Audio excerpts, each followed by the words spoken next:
Hey y'all, welcome and welcome back. If you're new here, my name is Morgan, and here we do a little bit of all things creepy, and we do it daily. But this week I am doing nothing but reading scary stories that you guys have sent in to me, which is like my favorite thing to do. So with that being said, if you have any scary stories you would like for me to read on this series, please send them to this email address, and I will put that below along with other fun links like social media and stuff. Anyways, before we get into this video, and I do just have one story today because it's super long and creepy and I wanted to give it its own spotlight. I do have something I wanted to talk over with you guys that I want to do as a surprise for the month of October, but I can't really make it a complete surprise because I need your help. It's a little interactive activity. So if you don't care about this and you just want to hear the story, skip to this timestamp, but I really hope you stay because I would love for you to be involved in this. So listen, I cannot tell you exactly what I'm doing because I want to maintain the element of surprise a little bit. This is going to be just a YouTube exclusive. I'm not going to be posting it on Patreon, TikTok, anywhere else. Just YouTube. Just for you guys.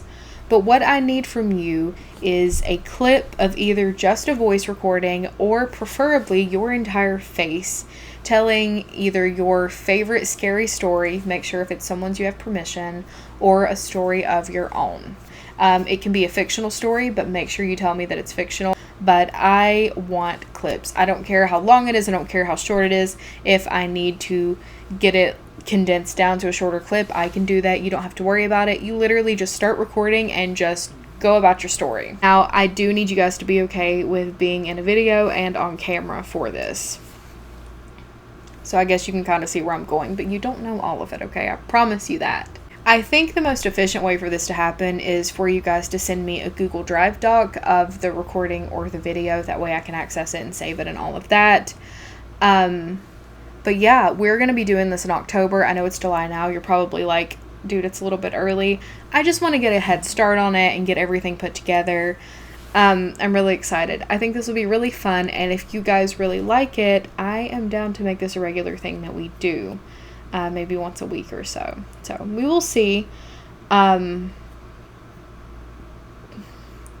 But I'm so excited. Please send me in your stuff. I am so excited to hear what you guys have to say. But now with that being said, let's get into this very scary story and its exclusive video. I love it when you guys send me really long stories because I get to just put them in one video and I feel like that's so cool. Because they just get their own spotlight and we can just yap about it forever. I love it. Send me long stories always. Hello, Morgan and kitties. I have a few stories from my childhood home in a small town in Colorado.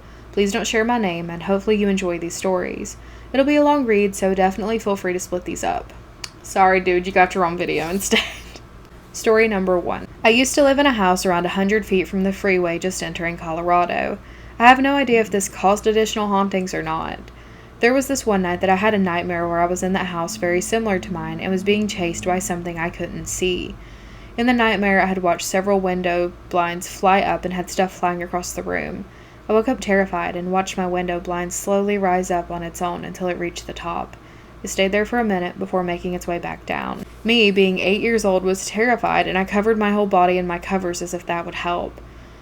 I camped out waiting for my parents to wake up and didn't enter my room for a couple of days after that. My parents didn't believe me because they didn't see it. Fair enough. I wouldn't have believed it if I hadn't seen it either, and I pinched myself after. I slept on the couch the rest of that weekend. Can you imagine something happening in a nightmare and you wake up and it's just happening in real life?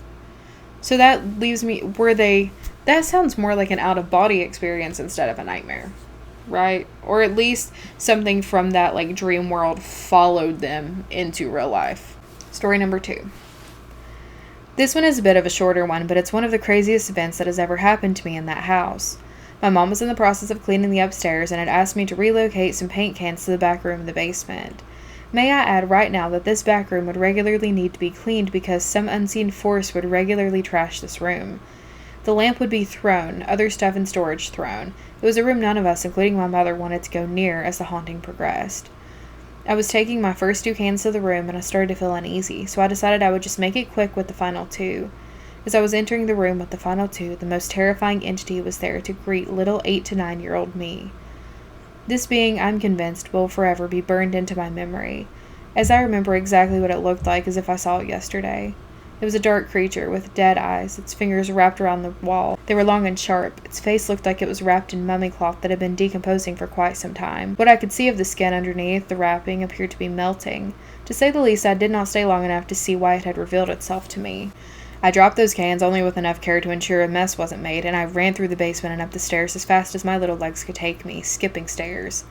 I slammed the basement door, and my mom asked me what was wrong. She pointed out that I looked really pale, and we ended up talking about it outside on the patio. I told her I would never enter that room again, and that she can clean the kitty litter boxes that were in that room. I told her feel free to ground me, and I would happily take a grounding over encountering that thing ever again. It sounds like something that was written to be on American Horror Story. That is crazy. I wonder if that was like the only thing in the basement, or if the basement was just like this portal, like, room with a lot of energy. Alright, next story, number 3. There was about a week that my parents went on vacation to Mexico, and I had to stay in town with a friend, but was given the responsibility of walking to my house after school every day to feed the cats. The first couple of days went well, although I always felt like there were several sets of eyes on me. The 4th day, I was there doing my chores and having a quick snack and watching YouTube when I felt the air in the house getting sucked out. It was getting very hard to breathe. Nothing would have caused anxiety attacks at that time, and I was ready to go. The TV turned off, and I grabbed what I needed and left. I'm not sure if that event was actually paranormal or if I was just having anxiety about something. So, it could have been either or. Something could have caused you to have an anxiety attack, or it could have just been an anxiety attack. Either way, I'm glad you got out of the house so that it stopped. Hopefully it stopped. Alright, story number 4. I have a couple of events involving a possible mimic in this house. The first time, I was sitting watching TV with my mom's now ex-husband. My mom was off doing something else in the house, but we were too absorbed into the show and we didn't realize she'd left the bedroom. I heard my mom call for me from her room. I really didn't want to get up. She called me again, and my stepdad told me to go see what she wanted. I went down the hallway to their bedroom and noticed my mom was definitely not in there or in the bathroom. I was a bit freaked out and walked back down to the living room, where my mom was coming up the basement stairs with a basket of laundry. I asked her if she'd called me from her room a minute ago, and she said that she was in the basement for a while doing laundry. My stepdad had told my mom that I wasn't crazy because he heard it too. The next time I heard this thing, I was in the shower, and it had said hello and my name. Then maybe 30 seconds later, hello again. I'm pretty sure Mom was out doing something, maybe grocery shopping, but she definitely wasn't at the house. It was at this point I and my mom realized this thing, whatever it may be, may have been targeting me in particular this whole time. So it sounds to me like there's a bunch of different stuff happening in this house. I don't necessarily think that was a mimic, but I think it was something mimicking, and it could have been the thing in the basement, it could have been something different, but there's a lot going on here. Or maybe there's not, and it's literally just that thing in the basement with melting skin, but it feels like there's a lot going on. Story 5. Finally, one that doesn't involve me. Here are a couple perspectives from the adults in the house. Every morning, my stepdad would wake up super early within the 3 a.m. hour for work. There had been times that one of the cats would be walking down the hallway with him, and they would either hiss at nothing or hiss at the basement door. I don't remember for sure if this was the entity or the cats, but there was one time that he got scratched during the witching hour. My mom would spend a lot of time in the basement. She would use the home gym that we had. She never actually saw anything, but there was a few times that she heard things happening in the back room. And she felt a dark, heavy presence coming from there. She has heard on several occasions that back room getting trashed, things getting thrown, but the cats were upstairs sleeping. This has been so loud that she could hear it regularly from upstairs. Anytime I told her something happened, she would believe me because she has heard the entity herself. I mean, at least your parents are believing you, because some stories I get, the parents just don't. Alright, next story. When I didn't have friends over, I would spend a lot of time in my bedroom chilling as kids sometimes do. I was writing fictional stories and was thinking about how I wanted my story to go. I was looking into my mirror, which was directly to the side of my bed, and I would sit sideways on the bed facing the mirror and door. After about 5 minutes or so of thought, I saw an entity appear in the mirror. It was a pale-skinned little girl with long black hair, maybe around 10 years old. She had on a light-colored dress that was maybe from an earlier time period. I don't know why I didn't freak out, but I just kept looking, partly to make sure I was actually seeing this and not going insane. She moved a little bit, but when I blinked, she disappeared. It turned out one of my friends had seen this entity before, and we described the same appearance to each other. I was more or less happy to have seen something that had good vibes for a change. Story number 7. That one was rough. I'm going to start this one off with my friends and I were young, dumb idiots. For some reason, the group of friends and I thought it would be a good idea to try our hands at a seance outside the house at around sunset. I guess we didn't know how much we could stir up activity just by trying to communicate and ending up with evil rather than the little girl from the last story, which is who we wanted to talk to. We ended up doing everything wrong, no candles, no experience, didn't even bother to Google how to. We tried to be respectful, though, until one friend decided to taunt the spirits. Something along the lines of wanting evidence that they were actually there. Said friend's face got darker and her eyes seemed to change. Her voice got deeper and her accent changed to something that is definitely not her own.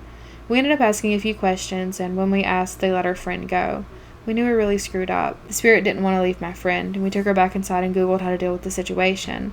I grabbed a Bible and we started reading it. This seemed to really upset whatever was occupying my friend, who was very Christian.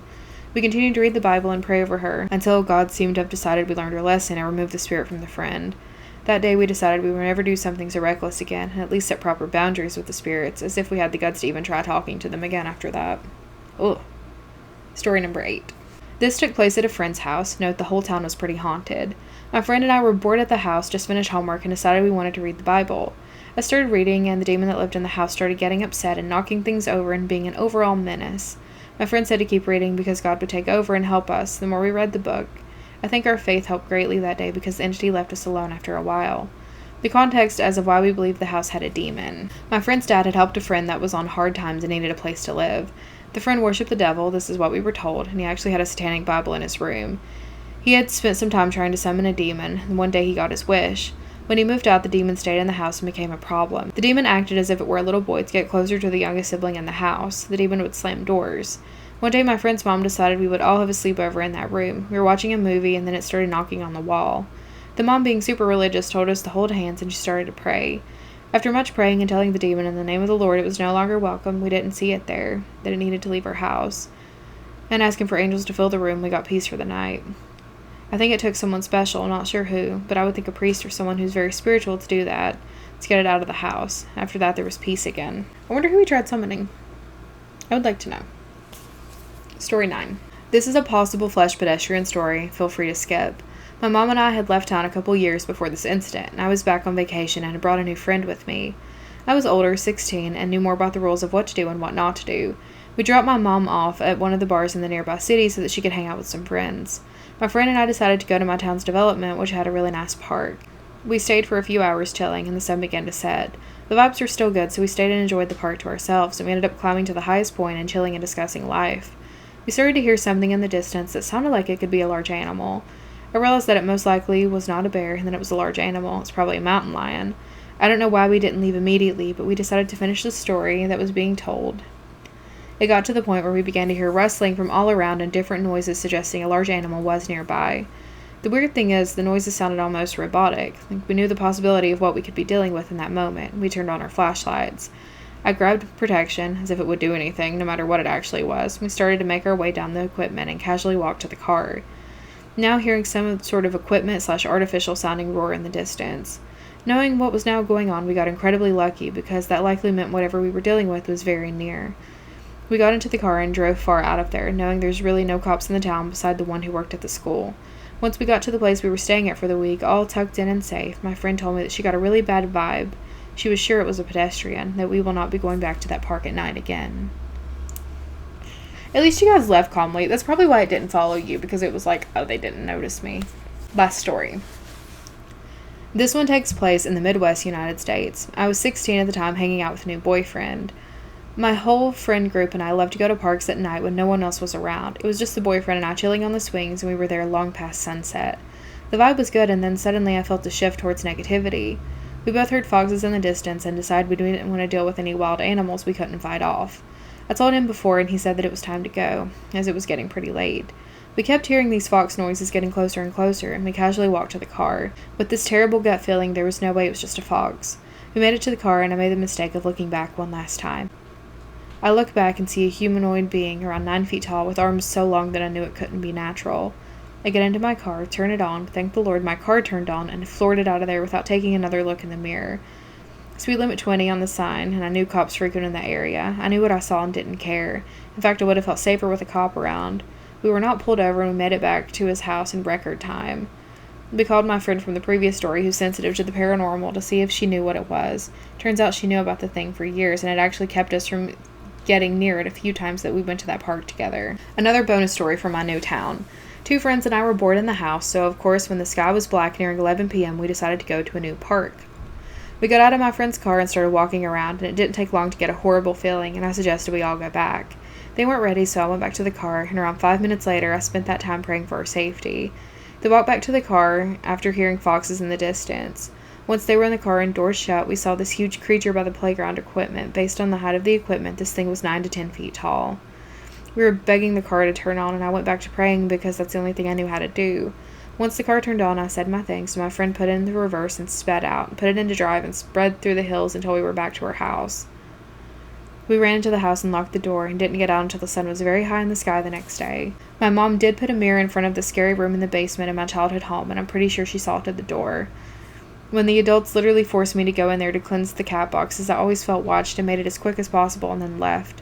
The mirror did help quite a bit. I'm not sure how that worked, but I'm grateful I never saw that thing again. I'm not sure how many of these situations I was saved by faith or luck, but I'm happy to be in a clean house where nothing moves on its own and nothing's trying to scare me. And if one day my kid tells me that they see something not right, I will do what I can to make that situation better and keep them safe. The more I watch your videos, the more I think back on my haunted childhood home, and I think if I knew the rules, things would have never gotten that bad. Thank you for taking the time to read these stories, even if not all of them ended up in a video. I'm just happy someone knows what happened and maybe gives an opinion as to what all of these things could have been. Those were terrifying. Thank you so much for sending me in those stories, and thank you to everyone who sends me in stories to read. Those were phenomenal. I hope you guys have a fantastic day. Send me in your videos of your stories. Don't forget. All right.